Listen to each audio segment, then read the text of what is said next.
بسم اللہ الرحمن الرحیم۔ السلام علیکم۔ ساجد بھائی کو بچوں کا بہت شوق تھا۔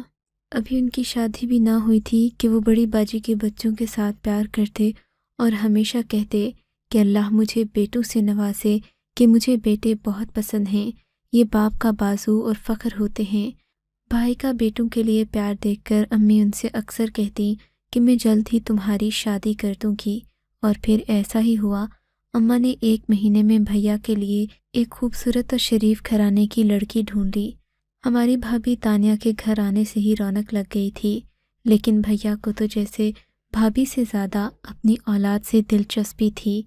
ابھی شادی کو 1 ہفتہ نہیں ہوا تھا کہ وہ بچوں کی باتیں کرنے لگے۔ ہم ان کا بچوں کے لیے یہ شوق دیکھ کر ہنستے اور ان کا مذاق اڑاتے، لیکن شاید قدرت کو کچھ اور ہی منظور تھا۔ ایک دن بھیا گھر آئے تو کچھ پریشان سے لگ رہے تھے۔ انہوں نے مجھ سے بھی بات چیت نہیں کی، حالانکہ ہمیشہ میرے لیے کچھ نہ کچھ لاتے رہتے تھے۔ سلام کیے بنا ہی وہ اندر کمرے میں چلے گئے۔ انہیں بات کرتے تھوڑی دیر ہی گزری تھی کہ بھابھی کی بھی اونچی اونچی آوازیں آنے لگیں۔ میں یہ سن کر پریشان ہو گئی۔ میں نے امی کو بتایا، لیکن میری یا امی کی ہمت نہیں ہوئی کہ ہم ان سے جا کر پوچھتے کہ کیا ہوا ہے۔ یہ شاید ان کی پہلی لڑائی تھی، جس کے بعد گھر میں پہلے جیسی بات نہ رہی۔ ہمارے گھر کی فضا میں تناؤ سا آ گیا تھا۔ بھیا اور بھابھی آپس میں زیادہ بات چیت نہیں کرتے تھے۔ امی اس صورتحال کو لے کر بہت پریشان تھیں۔ انہوں نے بھابھی سے پوچھا بھی کہ کیا بات ہے، تم دونوں پہلے کی طرح ہنستے بولتے نہیں؟ تو بھابھی نے یہ کہہ کر ٹال دیا کہ انہیں کاروبار میں نقصان ہوا ہے، بس اسی کی پریشانی ہے۔ لیکن میں اور اماں دونوں ہی اس بات کا اندازہ لگا چکے تھے کہ بات کاروبار سے کہیں بڑھ کر ہے۔ بھیا اور بھابھی کو ضرور کوئی ایسی پریشانی تھی جسے وہ ہمیں بتانا نہیں چاہ رہے تھے۔ اور پھر بھیا نے تو جیسے معمول ہی بنا لیا۔ وہ گھر آتے تو سیدھا بھابھی کے کمرے میں چلے جاتے، ہم سے سلام دعا بھی نہ کرتے، اور تھوڑی دیر کے بعد بھابھی کمرے سے باہر آ جاتی۔ ہمیں ان کی یہ کیفیت سمجھ آ رہی تھی۔ ایسا نہیں تھا کہ بھیا صرف ہم سے دور ہو گئے تھے، وہ بھابھی سے بھی بات چیت نہیں کرتے تھے۔ اس شام مجھ سے رہا نہیں گیا۔ میں بھابھی کے پاس گئی اور ان سے پوچھا تو وہ پھوٹ پھوٹ کر رونے لگیں۔ کیا ہوا ہے بھابھی؟ آپ تو ہر وقت ہنستی مسکراتی رہتی تھیں۔ میں نے انہیں سہارا دیا۔ تب روتے ہوئے ٹوٹے پھوٹے الفاظ میں انہوں نے بتایا کہ وہ کبھی ماں نہیں بن سکتی، انہیں اولاد کی خوشخبری کبھی نہیں ملے گی، کیونکہ ساجد بھیا نے ان کا ٹیسٹ کروایا ہے، جس کے مطابق ان میں قدرتی طور پر بچپن سے ماں بننے کی صلاحیت موجود نہیں ہے۔ تبھی ساجد ان پر غصہ کر رہے تھے، حالانکہ اس سب میں ان کا کوئی قصور نہیں ہے، یہ تو اللہ کی دین ہے۔ بھابھی کی بات سن کر مجھے بہت دکھ ہوا۔ بھیا سے یہ امید نہیں تھی کہ وہ اتنے جلد باز نکلیں گے کہ پہلے ہی ہفتے بھابھی کا ٹیسٹ کروا کر ان پر یہ الزام لگا دیں گے۔ اولاد تو اللہ کی دین ہے، اتنی بھی کیا جلدی کہ ہماری اتنی معصوم بھابھی کو پریشان کر دیا۔ میں نے یہ بات اماں کو بتائی تو وہ بھی حیران رہ گئیں، بولیں مجھے ساجد سے اتنی جلد بازی کی توقع نہیں تھی، ابھی تو ایک عمر پڑی ہے۔ لیکن بھیا نے اماں کی کوئی بات نہیں سنی، بلکہ انہوں نے ہم سب سے بات چیت کرنا بند کر دیا۔ اماں بھی سمجھا سمجھا کر تھک گئیں، مگر بھیا نے کسی بات کا کوئی جواب نہیں دیا۔ اگلے دن میں نے دیکھا تو بھابھی اپنے کمرے میں بیٹھی سامان پیک کر رہی تھیں۔ ان کو ایسا کرتا دیکھ کر میرا دل بجھنے لگا۔ یقیناً بھائی نے ہی کوئی ایسی بات کہی ہوگی جس سے پریشان ہو کر وہ اپنا سامان باندھ رہی تھیں۔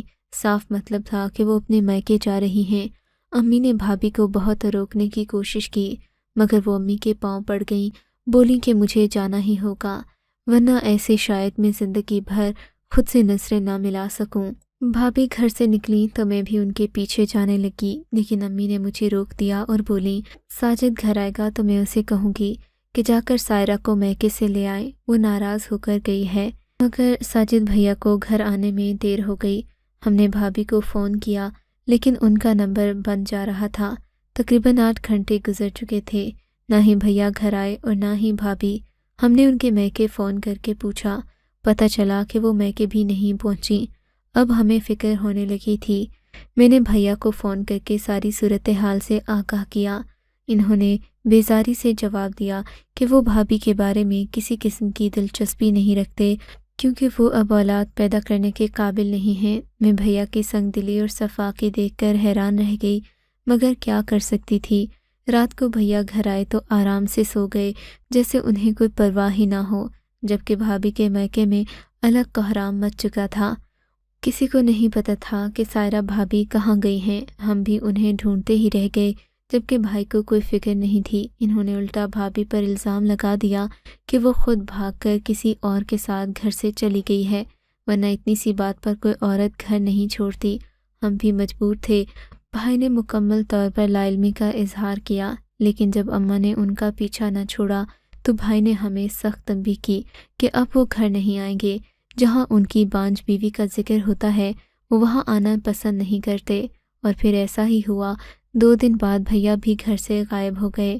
اماں نے انہیں بہت فون کیا، میں نے بھی رابطے کی بہت کوشش کی، مگر بھائی نے جواب نہیں دیا۔ اماں پچھتانے لگیں کہ کیوں اس پر یہ الزام دھرا، جبکہ وہ خود اولاد کے غم میں تھا۔ بھائی کے جانے کے 1 مہینے بعد ہم اس بات سے سمجھوتا کر چکے تھے کہ ان دونوں نے اب گھر نہیں آنا۔ وہ دونوں الگ الگ راستوں کے مسافر تھے۔ ہم سب لوگوں کو اکیلا چھوڑ کر نہ جانے کہاں چلے گئے تھے۔ ٹھیک 1 مہینے کے بعد ہمیں ہمارے گھر کے پتے پر ایک منی آرڈر وصول ہوا، جس میں قریب 50,000 روپے کی رقم موجود تھی۔ ساتھ ہی بھیا کا ایک خط بھی تھا۔ بھیا نے لکھا تھا کہ وہ اپنے کام کے سلسلے میں ملک سے باہر چلے گئے ہیں۔ ویسے بھی بیوی بے وفائی کر کے انہیں چھوڑ کر جا چکی ہے۔ اب اس بات کا کوئی مطلب نہیں بنتا کہ وہ دوبارہ پاکستان آئیں اور اپنا گھر آباد کرنے کی کوشش کریں۔ انہیں عورت ذات سے نفرت ہو چکی ہے۔ اب اگر کوئی ان سے رابطہ کرنے کی کوشش کرے گا تو وہ یہ خط لکھنا بھی بند کر دیں گے، البتہ مہینے کے مہینے پیسے بھجواتے رہیں گے۔ ہمارے لیے یہی بات غنیمت تھی، کیونکہ ہم سب اپنے بہن بھائیوں کے خرچے بھی الگ تھے اور ہم پیسوں کے بغیر گزارا کرنے کا سوچ بھی نہیں سکتے تھے۔ بھیا کے منی آرڈرز آتے رہے، ہمارے گھر کا خرچہ چلتا رہا۔ میری والدہ اپنے لال کی یاد میں پریشان رہتیں۔ ہم نے کئی بار بھائی کو گھر آنے کے لیے کہا، مگر وہ نہیں آئے، یہاں تک کہ ہم سب جوانی کی دہلیز سے گزر کر ادھیڑ عمری تک پہنچ گئے اور اماں قریب المرگ ہو گئیں۔ ان کو مختلف بیماریاں لگ چکی تھیں۔ بیٹے کی جوانی، اس کی شادی اور اولاد کی خوشیاں دیکھے بغیر ہی وہ بوڑھی ہو گئیں۔ ہم دونوں بہنوں کی شادیاں ہو چکی تھیں، جبکہ میرے چھوٹے بھائی بھی کاروبار اور کچھ نوکریوں کے سلسلے میں سیٹل ہو چکے تھے۔ اب ہمیں بھائی کے پیسوں کی ضرورت نہیں تھی۔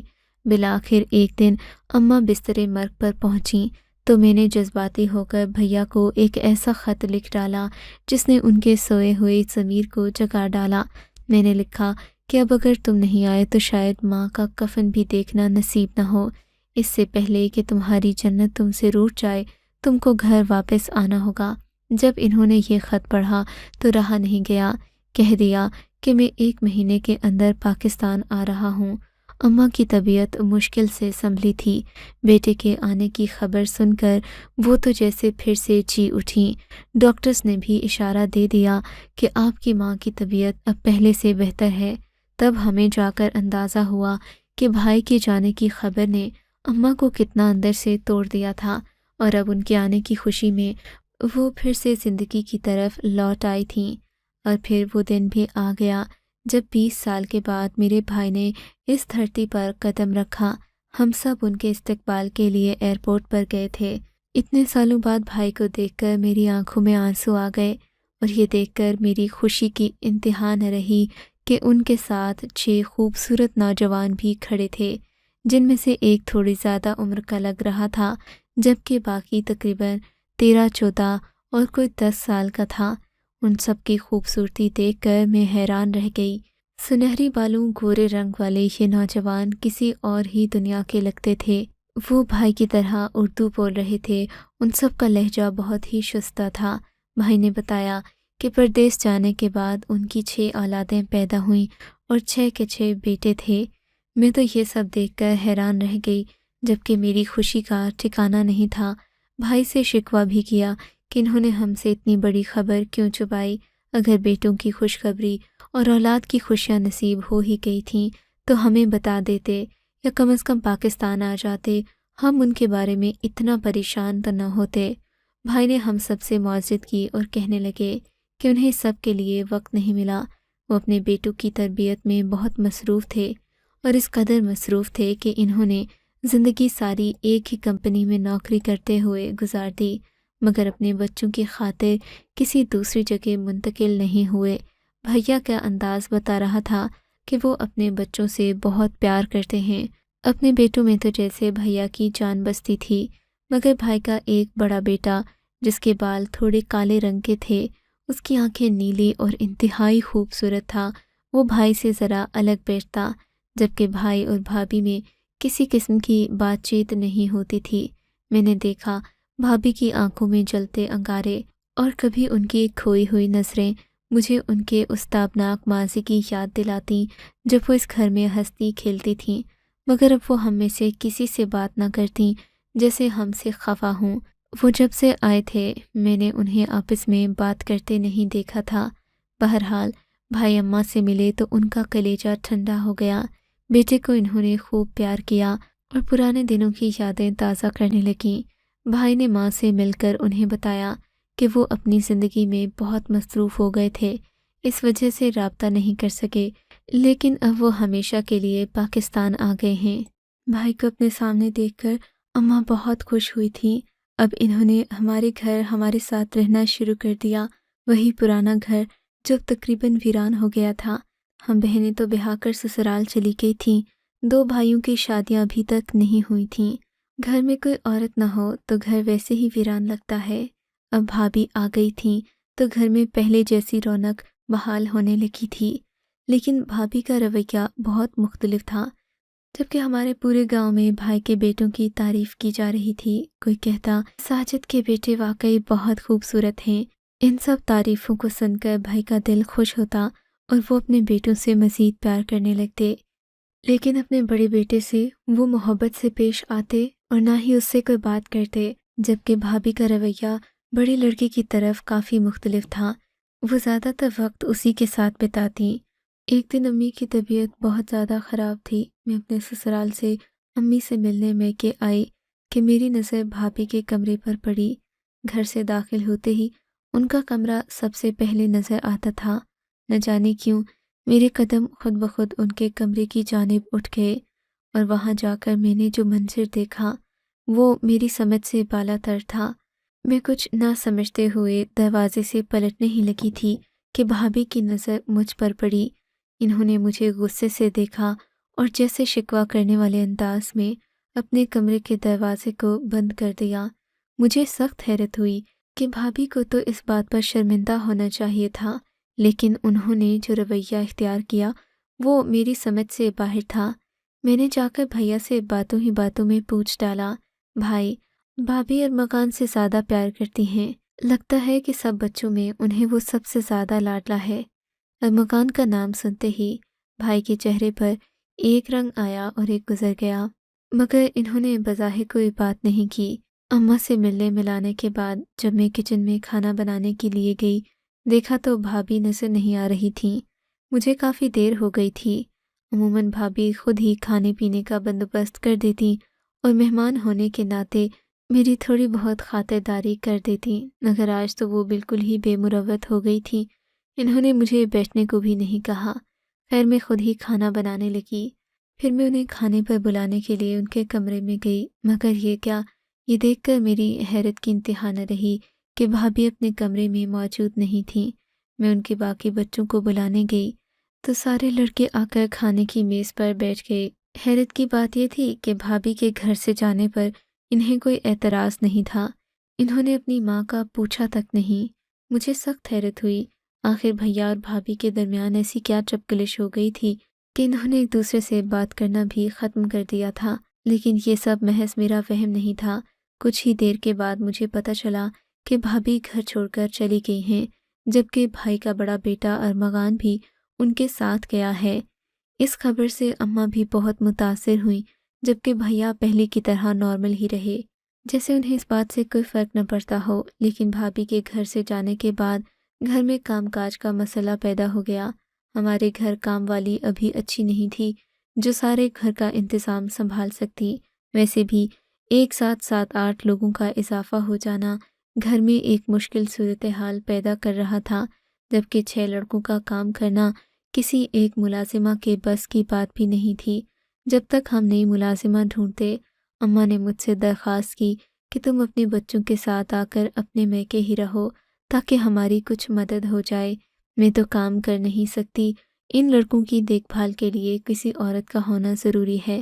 مجبوراً مجھے ہی اپنے میکے آنا پڑا کیونکہ میں بھیا اور بچوں کو اکیلا نہیں چھوڑ سکتی تھی۔ ویسے بھی انہیں آئے ہوئے ابھی زیادہ عرصہ نہیں ہوا تھا۔ میکے میں رہتے ہوئے مجھے 2 دن ہی ہوئے تھے کہ اندازہ ہو گیا کہ گھر میں کس قدر صفائی کی ضرورت ہے۔ میں نے سب کمروں سے صفائی کرنا شروع کر دی، اماں کے ہسپتال والے کپڑے بھی دھو کر ایک جگہ رکھے۔ اب بھائی کا کمرہ صاف کرنے کی باری تھی۔ بھائی گھر نہیں تھے، میں نے سوچا ان کی غیر موجودگی میں ہی ان کے کمرے کی صفائی کر دوں تاکہ آ کر انہیں الجھن نہ ہو۔ صفائی کرتے ہوئے بھائی کی الماری میں میری نظر کچھ فائلز پر پڑی، جنہیں میں اٹھا کر پڑھنے لگی تو میرے قدموں تلے جیسے زمین ہی نکل گئی۔ مجھے لگا جیسے میں کوئی ڈراؤنا خواب دیکھ رہی ہوں۔ اپنے بھائی کی یہ حقیقت جان کر مجھے اپنی آنکھوں پر یقین نہیں آ رہا تھا، مگر یہ سچ تھا کہ میرے بھائی میں باپ بننے کی صلاحیت موجود نہیں تھی اور یہ بات ان کی رپورٹس میں واضح لکھی تھی۔ پاسپورٹ کے علاوہ کچھ دیگر کاغذات بھی تھے جنہیں میں پڑھے بغیر نہیں رہ سکی، اور انہی کاغذات نے مجھ پر ساری حقیقت واضح کر دی تھی، مگر میں بھائی کی زبانی سچ جاننا چاہتی تھی۔ بھائی گھر آئے تو میں نے وہ کاغذات ان کے ہاتھ میں تھما کر انہیں واضح اشارہ دے دیا کہ میں ان کی حقیقت سے واقف ہو چکی ہوں، لہٰذا اس سے پہلے کہ کوئی اور بات ہو وہ مجھے ساری حقیقت خود ہی بتا دیں۔ میرے ہاتھ میں وہ کاغذات دیکھ کر بھائی بہت غصہ ہوئے، کہنے لگے میں اس گھر میں اس لیے نہیں آیا تھا کہ اپنی زندگی میں غیر ضروری مداخلت برداشت کروں۔ تم نے ہمت بھی کیسے کی کہ میرے کاغذوں کو ہاتھ لگا کر مجھے سے تفتیش کر رہی ہو؟ لیکن میں نہیں مانی۔ میں نے بھائی سے صاف کہہ دیا کہ اگر انہوں نے مجھے سچ نہیں بتایا تو میں اماں کو بھی اس سچ میں شامل کر لوں گی۔ بالآخر بھائی مجبور ہو گئے اور انہوں نے شروع سے لے کر مجھے ساری بات بتا دی، جسے سننے کے بعد مجھے یقین نہ آیا کہ کوئی شخص اپنے اولاد کے حصول کے لیے اس قدر خود غرض اور مفاد پرست بھی ہو سکتا ہے۔ بھائی نے بتایا کہ شادی کے بعد انہیں بیٹے کا بہت ارمان تھا۔ انہوں نے ایک ڈاکٹر دوست سے مشورہ کیا کہ کوئی ایسی تکنیک بتا دے جس سے ان کے ہاں بیٹے ہی پیدا ہوں اور بیٹیوں کی پیدائش نہ ہو۔ ڈاکٹر دوست نے اتفاقاً ہی بھائی کا ٹیسٹ کر لیا، جس کے مطابق انہیں یہ معلوم ہو گیا کہ وہ کبھی باپ نہیں بن سکتے۔ اس بات پر وہ بہت پریشان ہوئے، مگر ہمت نہیں ہاری اور ایک نیا راستہ نکالا جس کے ذریعے وہ اپنی دولت اور اپنی جائیداد کا مالک کسی ایسی اولاد کو بنا سکیں جس کی تربیت انہوں نے خود کی ہو۔ بھابھی کو بتائے بغیر ہی یہ انہیں باہر لے جانے کا پروگرام بنانے لگے، جبکہ بھابھی باہر جانے پر راضی نہیں تھیں۔ پھر جب وہ میکے جانے کے لیے تیار ہوئیں تو بھائی راستے سے انہیں زبردستی بیرون ملک لے گئے۔ بھائی کے پاس روپے پیسے کی کمی نہیں تھی، لیکن اولاد کی نعمت سے محرومی نے انہیں جنونی کر دیا تھا۔ وہ اپنی بیوی کو لے کر دوسرے ملک چلے گئے، جہاں پر انہوں نے پاکستانی روایات سے ہٹ کر ایک انوکھا کام کر ڈالا، صرف اس لیے کہ وہ اپنی گود میں بچے پال سکیں۔ انہوں نے اپنی بیوی کو طلاق دے دی اور اس معصوم عورت کو مجبور کیا کہ وہ وہیں کسی آدمی سے شادی کر لے جس کے ماں باپ پاکستانی تھے اور مذہب کے لحاظ سے وہ مسلمان تھا۔ بھابھی اپنے شوہر کا منہ دیکھتی رہ گئیں، جنہوں نے اپنے شوہر کے لیے خود پر بانجھ ہونے کا الزام سہ لیا تھا اور اب وہ انہی کی شادی کسی اور شخص سے کروانے پر تلا تھا۔ ایسے میں ان دونوں کے بیچ کوئی رشتہ تو نہیں رہ جاتا تھا، مگر بھائی کے مجبور کرنے پر بھابھی کو بالآخر یہ بات بھی ماننا پڑی۔ لیکن بھابھی ایک غیرت مند پاکستانی خاتون تھیں۔ انہوں نے اپنے بچے پیدا ہونے کے بعد اپنے شوہر کا ساتھ نہیں چھوڑا اور اپنے پہلے شوہر کو صاف کہہ دیا کہ تمہارے ہاتھوں میں کھلونا نہیں بنوں گی۔ بھائی نے بہت منت کی کہ کسی طرح ان کی دوسرے شوہر سے طلاق کروا کر پھر سے دوبارہ شادی کر لیں، مگر بھابھی نے اس امر کی اجازت نہیں دی۔ جس شخص سے بھابھی کی شادی ہوئی تھی وہ معاشی طور پر بہت کمزور تھا اور یہ سب بھائی نے جان بوجھ کر کیا تھا تاکہ وہ اس کی اولاد کو اپنی اولاد کہہ سکیں اور زندگی بھر اپنے ان تجربات کی تکمیل کر سکیں جو انہوں نے اپنی اولاد کے حوالے سے سوچے تھے۔ جبکہ بھابھی کے شوہر مقبول کو صرف اور صرف دولت اور پیسے سے لگاؤ تھا۔ جب اسے پتہ چلا کہ ان کی بیوی کا پہلا شوہر ساری ذمہ داری اور اولاد کا خرچہ اٹھانے کو تیار ہے تو وہ بآسانی اپنے حقوق سے دستبردار ہو گیا، بلکہ وہ تو شاید بھابھی کو طلاق بھی دے دیتا کہ بھابھی نے اپنی زندگی ختم کرنے کی دھمکی دے ڈالی۔